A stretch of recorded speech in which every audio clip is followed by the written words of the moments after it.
Assalamualaikum warahmatullahi wabarakatuh. Selamat pagi dan semangat pagi anak-anak.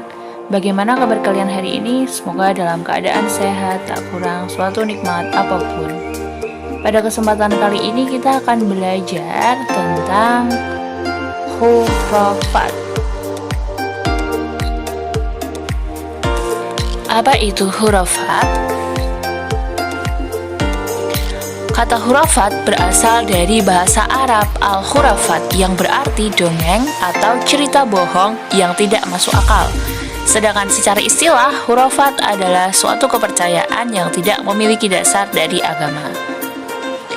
Hurufat dengan tahayul sebenarnya hampir sama, namun lebih berbahaya karena lebih mendekatkan dengan perbuatan syirik. Penyebab dari hurufat adalah animisme dan dinamisme. Apa itu animisme?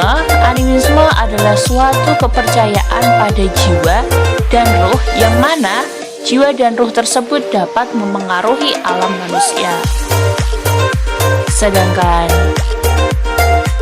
dinamisme adalah suatu kepercayaan bahwa pada hewan, manusia, tumbuh-tumbuhan, dan benda-benda itu memiliki kekuatan.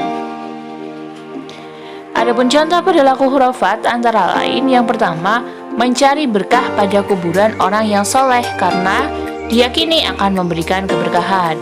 Yang kedua, keris yang diyakini memiliki kekuatan gaib yang dapat dimanfaatkan oleh manusia. Yang ketiga, menolak bala dengan ayat-ayat Al-Quran yang dipakai sebagai azimat atau jimat. Cara menghindari tahayul, bid'ah, dan hurufat adalah perilaku yang membahayakan akidah seorang muslim. Sebagai siswa muslim tidak boleh mendekati perilaku tahayul, bid'ah, dan hurufat.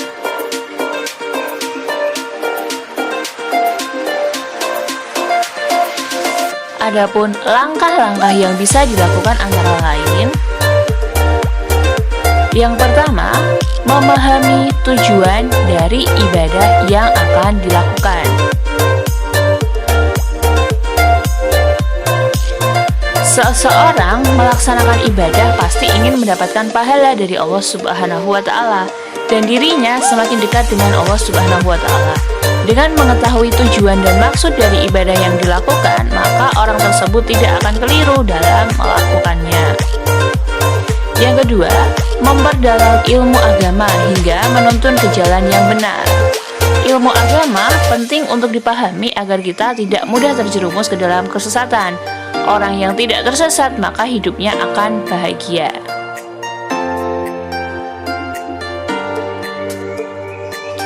Ilmu agama menuntun manusia agar dapat membedakan perilaku yang baik dan buruk, sehingga seseorang yang memiliki ilmu agama lebih suka melakukan perilaku yang baik daripada perilaku yang buruk. Ilmu agama dapat mengetahui amalan tersebut ada tuntunannya atau tidak. Yang ketiga, menanyakan masalah ibadah kepada ahlinya. Apabila menemukan masalah yang berhubungan dengan ibadah, maka sebaiknya mencari solusi dengan cara mencari guru agama yang sudah ahli, karena guru yang sudah ahli agama akan mencari petunjuk dari Al-Quran dan Al-Hadis. Kita sebaiknya tidak memutuskan sendiri permasalahan ibadah, apalagi karena menuruti hawa nafsu kita. Yang keempat, tidak taklid. Apa itu taklid? Taklid adalah ikut-ikutan. Maksudnya adalah hanya mengikuti apa yang dilakukan orang lain tanpa mengetahui maksud melakukan perilaku tersebut. Apabila ikut-ikutan melakukan ibadah tanpa suatu perintah dari Allah, maka ibadahnya akan sia-sia. Dalam melaksanakan ibadah harus sesuai dengan tuntutan agama Islam, bukan karena ikut-ikutan saja.